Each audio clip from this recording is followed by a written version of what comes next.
billionaire entrepreneur Elon Musk puts his money where his mouth is. I am personally guaranteeing that value and standing behind that guarantee with all of my assets. His greatest asset is his ability to take this big, big dream and make other people believe that it's true. The determined engineer's big dreams transformed 3 industries. I'm just wishing to any entities that are listening, please bless this launch.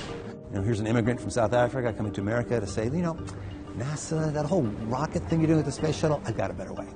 His better way meant risking everything. We had maybe about a week's worth of cash in the bank, or less. I had to make a choice then that either I took all of the capital that I had left from the sale of PayPal to eBay and invest that in Tesla, or Tesla would die. Others weren't so willing to take a chance on him or his companies. You put $90 billion, like 50 years worth of breaks into solar and wind, to Solyndra and Fisker and Tesla and Enter1. I mean, I had a friend who said you don't just pick the winners and losers, you pick the losers. It's very unlikely that the Tesla investment is ever repaid to the taxpayers. Electric vehicles are really not possible in ways that would be effective for most consumers still. But his bets have paid off. We didn't just repay the principal, we actually repaid it with interest and a bonus payment. So ultimately the U.S. taxpayer actually made a profit of over $20 million on this loan. Elon Musk has even bigger dreams that might just take him farther than anyone else. Elon Musk goes a step further. Earth's not big enough. With SpaceX, he literally wants to go to Mars. In the long term, I'd really love to go to Mars, and that's the overarching goal of SpaceX.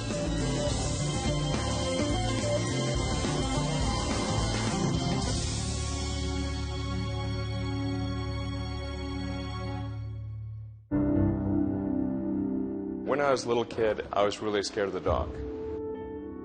But then I sort of came to understand, okay, well, dark just means really the absence of photons in the visible wavelength, 400 to 700 nanometers.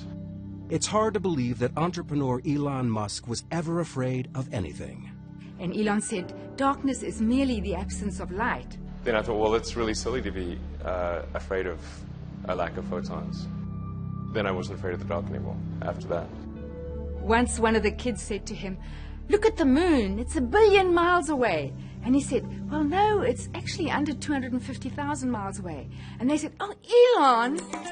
Entrepreneur Elon Musk has spent his life proving people wrong. Growing up in South Africa, Musk was the oldest of 3 children and started school a year early. His father was an engineer. His mother, May, was a model and nutritionist. He was the youngest, he made about 2 days, and the shortest, and then he was this brilliant boy, and so people didn't really like him. So I was this little bookwormy kid and probably a bit of a smart aleck, so this is a recipe for disaster. Not that he told me much about it, but he was picked on quite a bit. So I just read a lot of books and tried to stay out of people's way during school.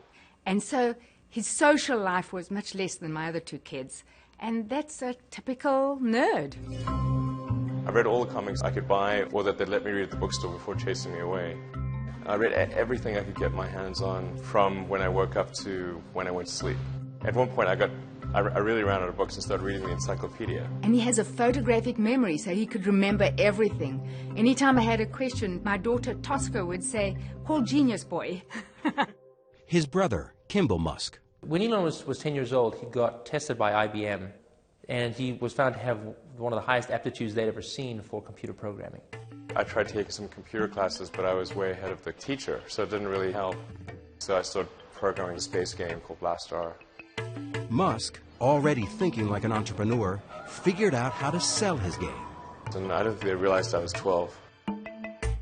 We decided we were going to open an arcade out near our high school. We were big into video games. We figured that it was going to be a huge hit. We got a lease on a building. We got the arcade provider to deliver the equipment. And the only thing we needed to do by the end of it was get the city to approve what we were doing. But an adult had to apply for a city permit, and they hadn't told their parents what they were up to. And of course, they told us we were not going to be opening up an arcade. Max Chafkin is a technology and business journalist who has profiled Elon Musk several times. Really, the most amazing thing about his childhood is his escape from South Africa. I remember thinking and saying that America is where great things are possible, more than any other country in the world. It's a little cliche, but it's true. America is the land of opportunity. By moving, Musk would also avoid mandatory service in South Africa's army. Growing up in apartheid South Africa was pretty surreal. I mean, we didn't support that government, we didn't believe in it. And so the idea of actually going to the military service was really out of the question. I told my parents I was going to Canada, and they tried to convince me not to leave. And off he flew, and I thought, wow, he's so independent. Of course, as soon as he lands, he calls me and he says, what do I do now?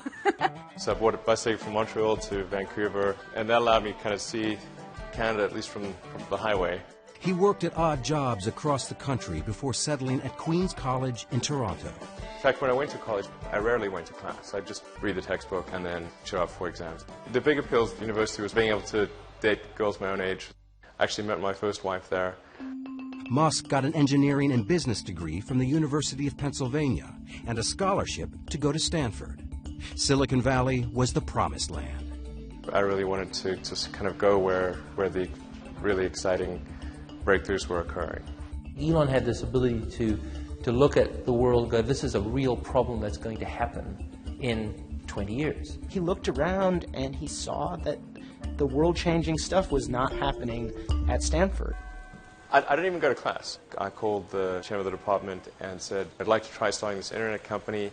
It probably won't succeed, and so when it fails, I want to make sure that I can still come back. My kids do funny things, and I'm never too concerned about them because, you know, if Elon wanted to drop out of college, he could always go back. My brother was in Canada at the time, and I said, look, I think we should try to create an internet company. So he came down and joined me. He had, $2,000, no friends, barely enough money for an apartment. I think he told me he was showering at the gym because they didn't have a shower where he was living. We just got some futons that there were couches during the day and then turned into beds at night. Steve Jurvetson is a venture capitalist in Silicon Valley. I first met Elon and Kimball Musk, his brother, back in the mid-90s when they first set foot in California. I think they'd been here for about a week, and they were pitching a new company called Zip2. Silicon Valley in the mid-90s and late 90s was a gold rush. People were flocking to the region to find riches, to make it in the internet business. Musk came up with an idea to bring newspapers into the digital age. He took a CD-ROM Yellow Pages, some mapping software, wrote a little code, and put it all together to create the first online city listings. Elon was more the business mastermind, I was more the sales guy. I still had my core programming skills, so I was able to write the software needed for the first company. Now, when Elon was starting Zip2, keep in mind, the internet was just a couple of years old. Most local businesses were not on the internet. And the way you found a local business was you opened up the Yellow Pages. The thought was the media companies, like the newspapers, are going to need help coming online and building lots of functionality into their websites. We had someone literally throw a Yellow Pages book at us and tell us, do you think you'll ever replace this? And we thought the guy was crazy. Because not only were we going to replace this, but that's not where it ended. It would keep going from there. It wasn't long before media companies across the country were signing up. And so we were able to get as investors and customers the New York Times Company, Hearst, Knight Ridder, and a number of other companies. In 1999, the Alta Vista division of Compaq bought Zip2 for $307 million in cash and $34 million in stock options. Musk was just 28 years old. I thought, that's crazy. Why would somebody pay such a huge amount of money for this little company that we have? It actually obviously turned out very well for them financially, so obviously they knew a lot more about it than I did. When the kids sold Zip2, it was the most exciting day. We couldn't believe it because you don't know in the internet world if you're going to, make $1 million or die tomorrow.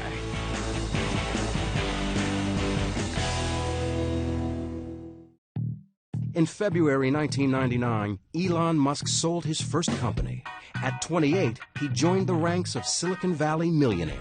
Zip2 was acquired by Compaq for a little over $300 million, and I made, I think, about $21 or $22 million as a result of that, which was a phenomenal amount of money for me. It was obviously a financial windfall. It was super fun to go out and buy some cool toys. There is, gentlemen, the fastest car in the world. One of his first things to do is go out and get a big sports car. He comes from a family that really enjoys racing in vehicles, and he got one of the highest performance cars money could buy at the time. It was a McLaren F1. And proceeded to enjoy that around the Bay Area, let's say, a number of adventures and risk-taking moves with his driving. While I'm sure it felt wonderful to have all this money and to have people recognizing success, I think he was also frustrated that this company hadn't become as great as he wanted it to be. It hadn't changed the world. It had just slightly altered the course of newspaper history, which I think from his point of view is, kind of a piddling accomplishment. So I certainly had the choice at that point of retiring and buying an island somewhere and sipping Mai Tais, but that was not of interest to me at all. There really wasn't a choice of we weren't going to do anything. It was just really what we were going to do next.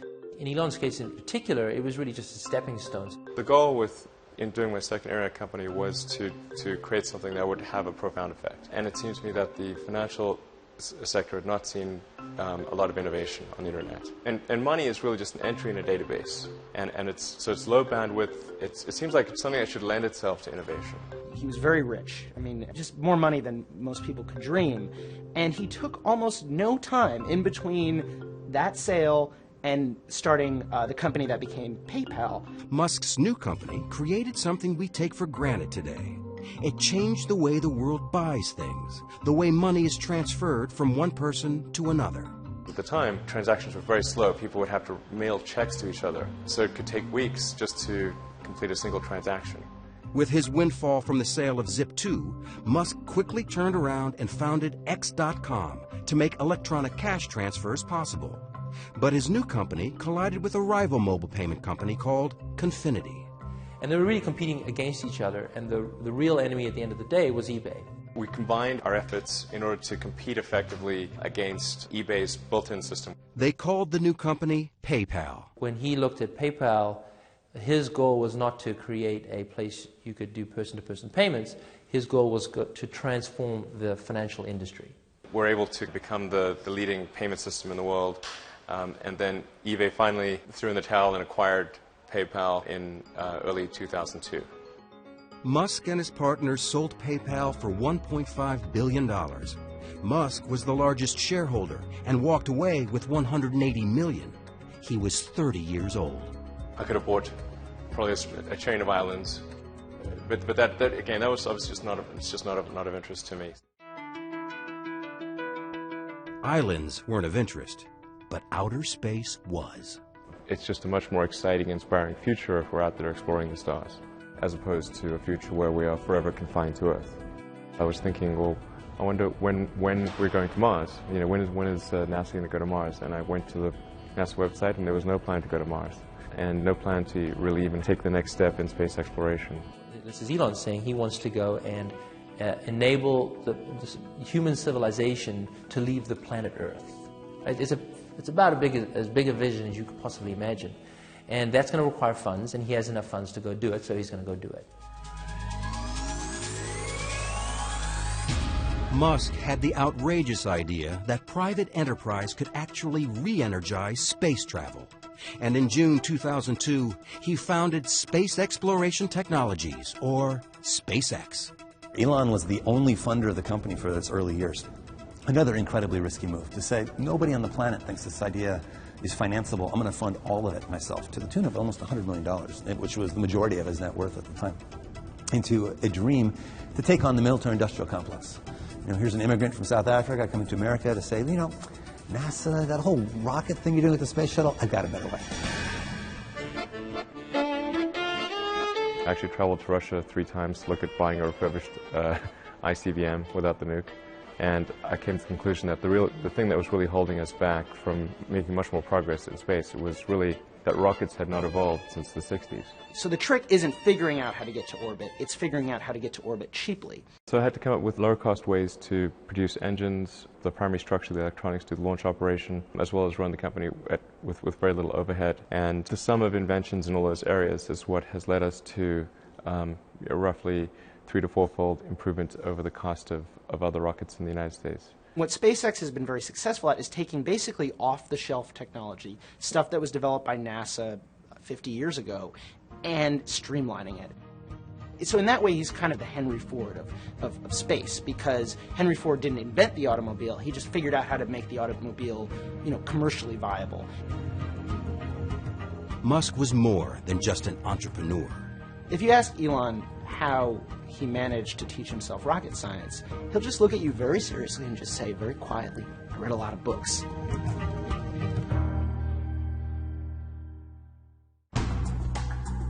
"32-year-old Elon Musk had his next big idea at his family's annual visit to Burning Man, the counterculture desert happening.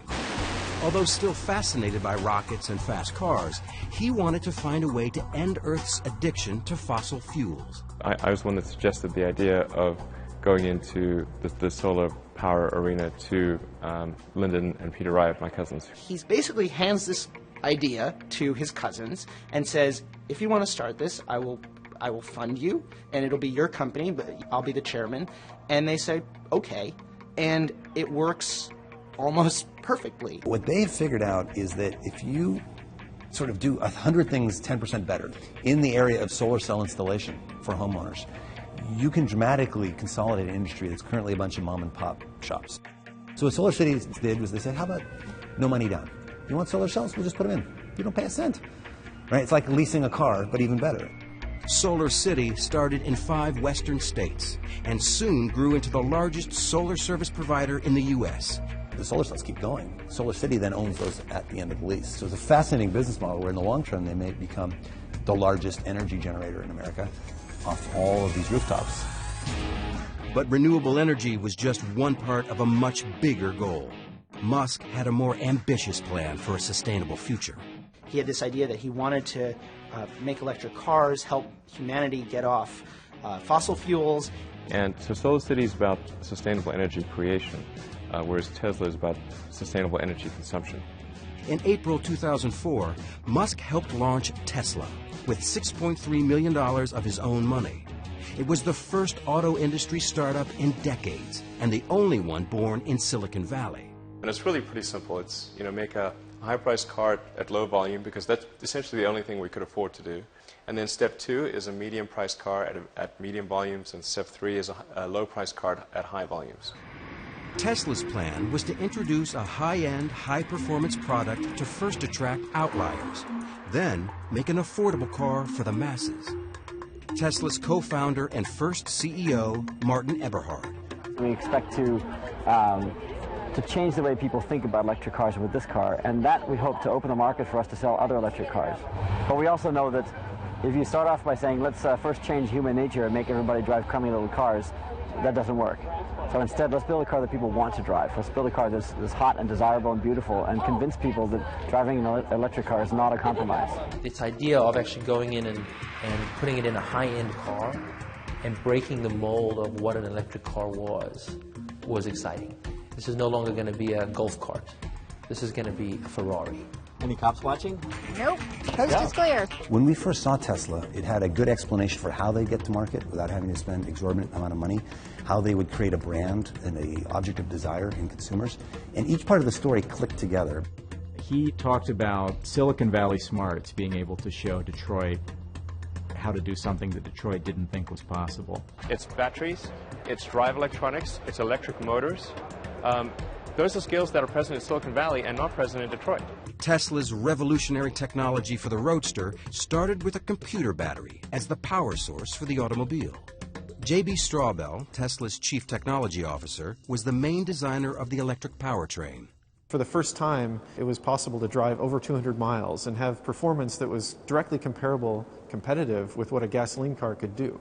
And Tesla was the first company to to take those principles and put that into practice and try it. California Governor Schwarzenegger showed up for the Roadster's 2006 coming out party. I test drove this one. It's hot. He bought one. So did Leonardo DiCaprio and George Clooney. But could Musk sell regular customers on his idea? At that time, there was very little activity in the auto industry in electric vehicles. We were in the age of the large SUV. So it was a little unusual to hear about this company in California that was planning to come to market with a high-end all-electric sports car.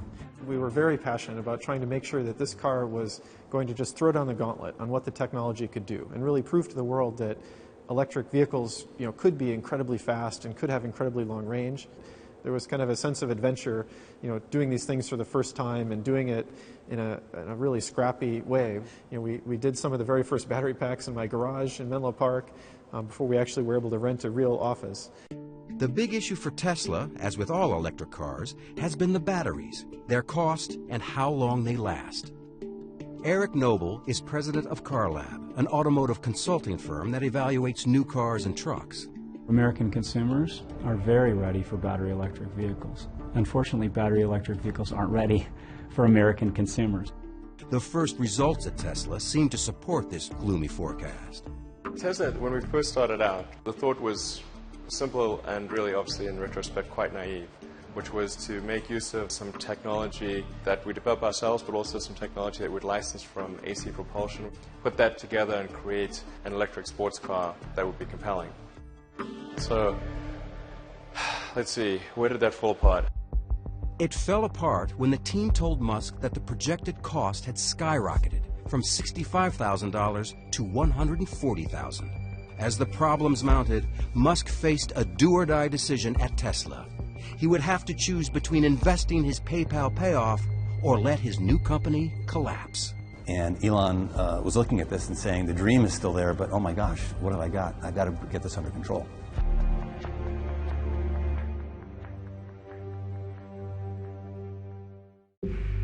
By 2007, Tesla was running out of money, fast. No one wanted to step up to save the unproven automobile startup. Elon Musk had to take the leap alone. We had to make some pretty dramatic changes, essentially recapitalize the business and invest about twice what we'd originally expected. What we originally expected as the outer limit.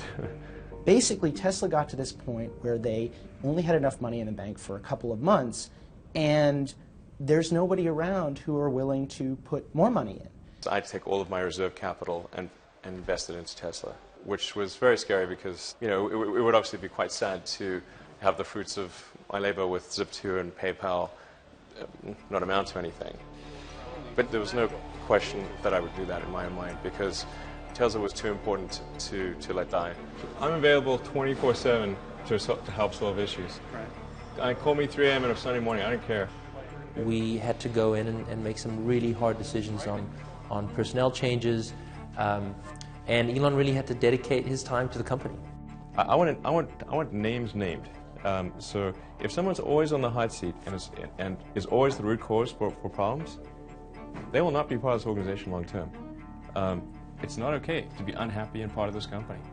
And so if somebody can't get happy, get divorced. Right. Musk and his board replaced Martin Eberhard, one of the co-founders who had been running Tesla. And I think we kind of really exceeded the level that Eberhard could handle. And that became apparent in 2007. We either were going to have to shut the company down or Elon was going to have to take over as CEO. It was actually a process of building a company as well as building a car. A lot of people that fit in very well with a company when it was extremely small, didn't end up fitting in as well when it was larger. Eberhard didn't go quietly. He sued Musk for libel, slander, and breach of contract. I believe that I was scapegoated to take the blame for the programs that were not run well. Musk resolved the disputes through mediation, but his company was in serious financial trouble.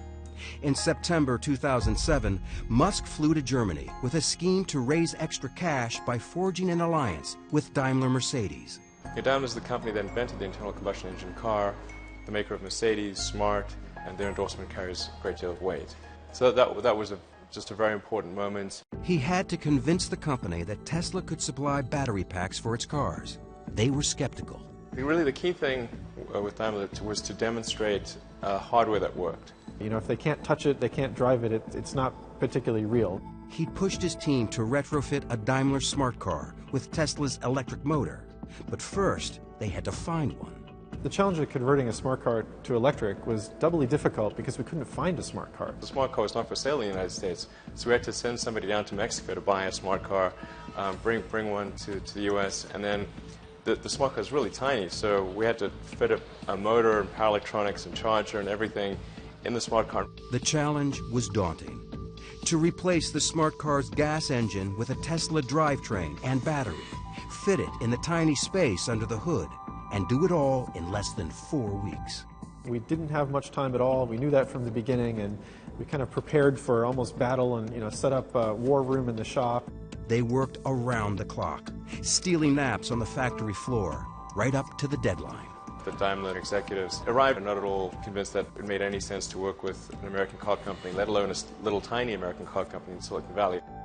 While waiting for Daimler's decision, Musk brought in one of the world's leading automobile designers to help create his next project, a modern and sexy family sedan, which he called the Model S. Originally with Model S, I thought, well, let's have Henrik Fisker, who had a design studio, do the styling. We paid him a pretty good sum of money to do that. Curiously enough, the designs that he worked on, that he came up with for us, were terrible.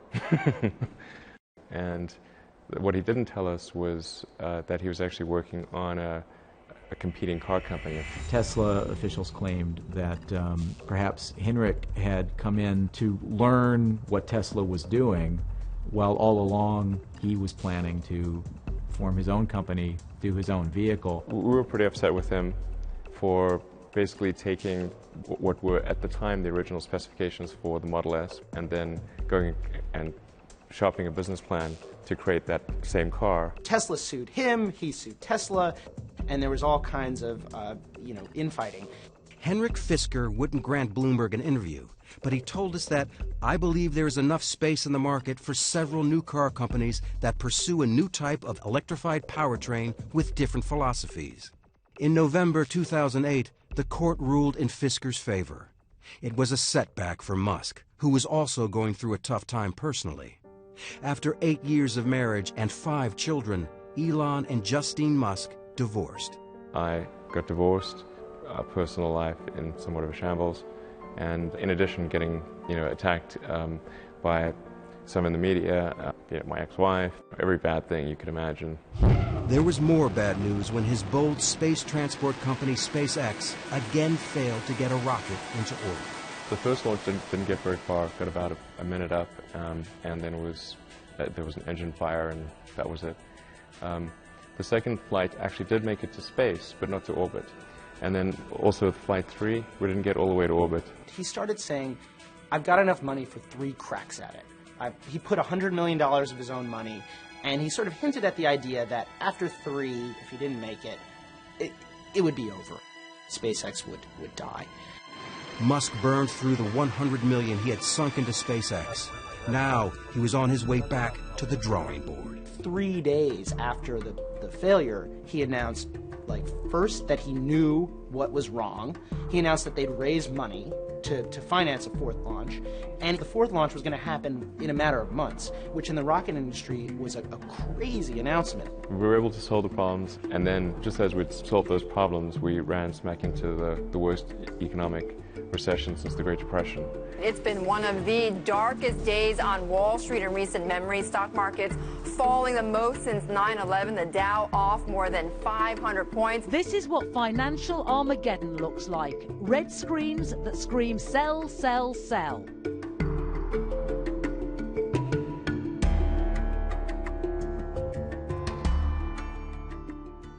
It was a week that shook Wall Street and indeed the world. And a realization that the economy may still head into a deeper downturn. As 2008 drew to a close, Elon Musk faced the worst crisis of his career. All 3 of his companies appeared to be in free fall. The worst point was probably just the weekend before Christmas in 2008. We had the economic tsunami take place and made things even worse. If it wasn't needed, we had to shut it down and just figure out how do we get through this dark period and not go bankrupt. General Motors shares falling to more than a 20-year low after Goldman cut the automaker's rating to sell on a worsening sales outlook. That was tough. I mean, it was obviously an economic period that saw the bankruptcy of General Motors and Chrysler, and there we were, a young company selling a very optional car. I mean, it was really people don't need a $100,000 sports car. And they certainly wouldn't want one getting poor reviews.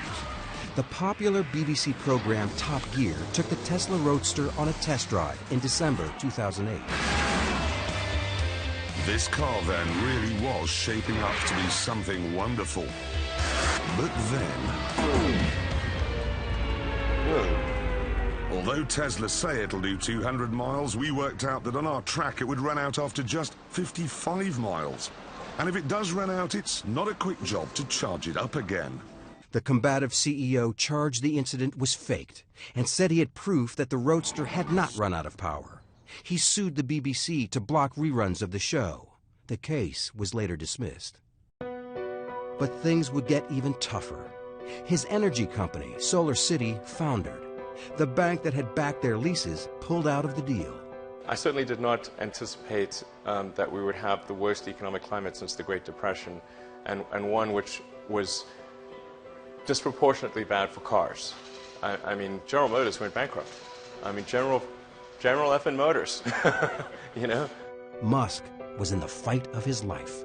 We had maybe about a week's worth of cash in the bank, or less, and there was just very little time left in the year to resolve these things. I mean, there were like 2 or 3 business days left in the year. I never thought it was possible for me to have a nervous breakdown, but if it was possible for me to have a nervous breakdown, that was about as close as I was going to come. When Elon was going through his sad period, I was so sad. I felt like I had a hole in my heart, and there's nothing you can do. You just hurt so much, and I just didn't see him getting out of it. He was just so sad. And then the next thing I get this call saying, "Ma, you can't believe it. I've met a wonderful woman." The one bright spot was meeting Tallulah Riley, a British actress who had never heard of Tesla, SpaceX, or Elon Musk. They married in 2010.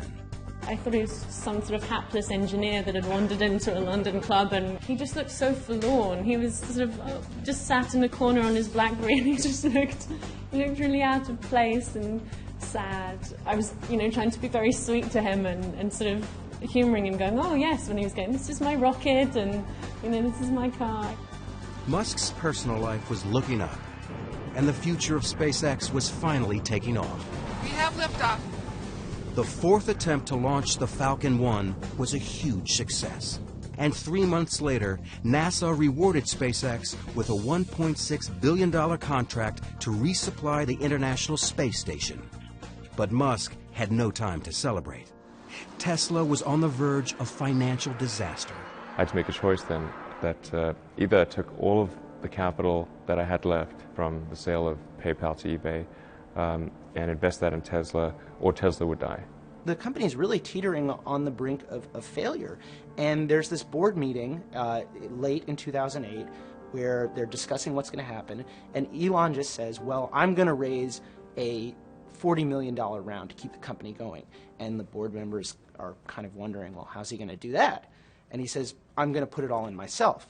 And that incredible braggadocio confidence catalyzed a change in people's opinion. And we and everyone else around the table was like, oh my gosh, we want to be part of this. We want to get as much of this investment as we can. He saved the company in its darkest hour with an act of heroism that is hard to describe. There's nothing quite like spending your last remaining dollar on a project you believe in. It was thankfully a good week, but definitely took its toll from a mental strain standpoint. I think I've mentally just burned out a few circuits. Just after his emergency cash infusion came the news they desperately needed. A $40 million deal with Daimler for smart car batteries. Daimler later added $50 million for 10% of the company. Determined not to repeat past mistakes, Musk focused on bringing his family car to life. So I decided, look, we really need to have our own design studio, and that's when I hired Franz von Holzhausen to design the Model S. His green agenda was irresistible to von Holzhausen, a legendary figure in car design who had already revolutionized the looks of VW, GM, and Mazda. He's completely passionate to really rid the world of this addiction to fossil fuel. And that was something that he talked about from the very first sentence, first conversation that we had. With a new team in place, Musk completely revamped the look of the Model S. A sedan doesn't have to be a brick. It doesn't have to be a big blocky car. We wanted to bring this kind of passion and feeling back to this marketplace. The architecture of Model S is really similar to a skateboard. The floor of the vehicle is the battery pack, and the motors between the rear wheels, and everything above that is the opportunity space. In March 2009, Musk unveiled the prototype for the Model S. It could hold 7 passengers and as much luggage as a station wagon. But to build it, he knew he needed a piece of the U.S. government's new $7.5 billion loan program to support alternative energy vehicles. In order for Model S to truly be successful, it was important that the loan come through. The government funding was controversial. The New York Times writer Randy Strauss called the program the bailout of very, very high net worth individuals who invested in Tesla Motors Act. Musk struck back. Randy Strauss is a huge douchebag. And an idiot. Okay. It wasn't a bailout, but a loan. The Obama administration agreed to lend Tesla $465 million to mass produce the Model S, a move that astounded many in the industry. It's very unlikely that the Tesla investment is ever repaid to the taxpayers. Electric vehicles are really not possible in ways that would be effective for most consumers still. This is just the religion of electric vehicles, and like Jonestown, that religion will come to an end. There are most certainly people who want to see Tesla fail because it is an attack on the mainstream car industry. Of course, the biggest impact that Tesla will have is not the cars that we make ourselves, but the fact that we show that you can make compelling electric cars that people really want to buy. The government loan came with a challenging condition. To get the money, he had to first find a place to build his electric car.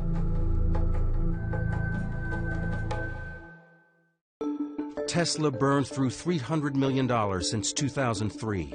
Elon Musk needed to get his Model S into production fast. Ever the risk taker, he took another giant gamble, purchasing a plant in Fremont, California, abandoned by Toyota. The dream factory location for Tesla was always the NUMMI factory, which was a 50% Toyota, 50% General Motors factory. It's one of the biggest car plants in the world. It's a great location close to the Tesla headquarters. The reality is, for very little money, Toyota got an albatross off its books. From an industry perspective, it looked incredibly savvy on Toyota's part and incredibly naive on Tesla's part. Car factories are big pieces of sunk capital. To retool a factory takes a tremendous incremental investment. The acquisition released the government funds to begin production. Despite the fact that Tesla had posted a profit just once since its founding, Musk took his company public in June 2010. The smartest money in the world is betting on Tesla. Not everyone was as upbeat about the company's future. Tesla stock voted by Wall Street as the least likely to succeed. You don't want to own this stock. You don't want to lease it. Heck, you shouldn't even rent the darn thing. There hasn't been an IPO of a car company in America since Henry Ford, and that caught people's attention. Investors ignored the skeptics. Tesla raised $226 million in its IPO. Musk now had the capital to get rolling on the Model S. You just saw on his face this sort of just elation and this feeling like all of this suffering is worth it, and it's real now. 3, 2, 1. Liftoff. Falcon 9 has cleared the tower. In 2010, after winning the $1.6 billion contract from NASA, SpaceX became the first private company to successfully launch and return a spacecraft from orbit. So SpaceX was the first purely commercial ground-up development to reach orbit. The first successful launch at SpaceX was an incredibly emotional time. Falcon 9 Stage 2 and the Dragon capsule are now in orbit around the Earth. I'm just wishing to any entities that are listening, please bless this launch. 3, 2, 1. And 2 years later, in May 2012, it made history as the first privately held company to send a cargo payload to the International Space Station. Back on Earth, the long-awaited launch of Tesla's new sedan was also taking off. It's time to start delivering Model S! The Model S started rolling off the production line, although questions about range and service remained. Let them go! Not everyone was cheering. In a 2012 presidential debate, Republican candidate Mitt Romney blasted President Obama for the government loan to Tesla, lumping Tesla in with other financially troubled green companies. You put $90 billion, like 50 years worth of breaks into solar and wind, to Solyndra and Fisker and Tesla and Enter1. I mean, I had a friend who said you don't just pick the winners and losers, you pick the losers. But Tesla was no loser in the eyes of the automotive industry. The Model S was the first electric sedan to win Motor Trend's Car of the Year. Musk didn't have much time to celebrate. A few months later, the New York Times delivered a devastating review of the Model S. It reported the battery died on its test drive from Washington to Boston and published an image no CEO would want. There was this sad shot of our car on a flatbed, as though that was the only outcome possible for such a drive. And that's just not true. Musk went on the offensive. And lots of people said, oh, you know, it doesn't matter if you're right or wrong, you don't battle the New York Times. And it's like, the hell with that. The battle between the reporter and the renegade CEO ended when the New York Times public editor concluded the reporting was imprecise, but not done in bad faith. But the story didn't affect his bottom line. Remember that loser comment from a presidential candidate about the $465 million government loan? It really feels good to have repaid the U.S. taxpayer. That's really what's important here.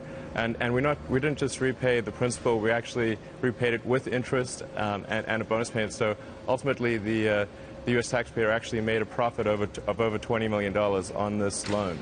Tesla repaid the loan 9 years ahead of schedule. Never short on optimism or confidence, Musk made a stunning promise for the nearly $70,000 car. We're guaranteeing that the value of the Model S will be no less than that of a Mercedes S-Class after 3 years. I am personally guaranteeing that value and standing behind that guarantee with all of my assets, not just with Tesla. He has guaranteed free charging for the life of the car and has expanded the charging system across the country. You'll be able to travel all the way from LA to New York just using the Tesla Supercharger network. And the Supercharger system is free. So it's not just free now, it's free forever. That's the Tesla commitment. His commitment to customers has paid off. Since its IPO, Tesla shares were up more than 5-fold. SpaceX and Solar City were also turning profits. And NASA's our biggest and most important customer, but almost 3/4 of our customers are commercial. SpaceX says it has more than $4 billion in revenue under contract. But of all his companies, perhaps the greatest success was the one addressing the world's energy need. Solar City is now the largest solar service provider in the U.S. and has more than quadrupled in value since its initial public offering in December 2012. Solar City has been very, very impressive. I mean, there are, thousands of people with panels on their roofs and lots of big offices. I believe eBay has Solar City panels. So it's having a very big, very visible impact on the world. He really wants to change the world. And in Elon Musk's vision of the future, you'll have clean and renewable sources of energy feeding the grid, and all of our vehicles will run off that. This is really the future. It's something you want to tell stories about. Elon has a self-confidence that is it's breathtaking. And it's especially breathtaking when you think about the things he's confident about. The idea that humanity is going to get to Mars. That not just humanity is going to get to Mars, but that he, in his lifetime, Elon Musk, will get to Mars. Crusader or canny businessman, Named one of Time magazine's most influential people in the world, the risk-taking, multitasking CEO's estimated net worth was $6 billion in June 2013. Divorced for the second time, Musk splits his time between his 5 sons, his companies, and thinking about the future. Just, is it significant? Really, the question is, are things I'm working on, are they really going to matter, or do they have the potential for really mattering?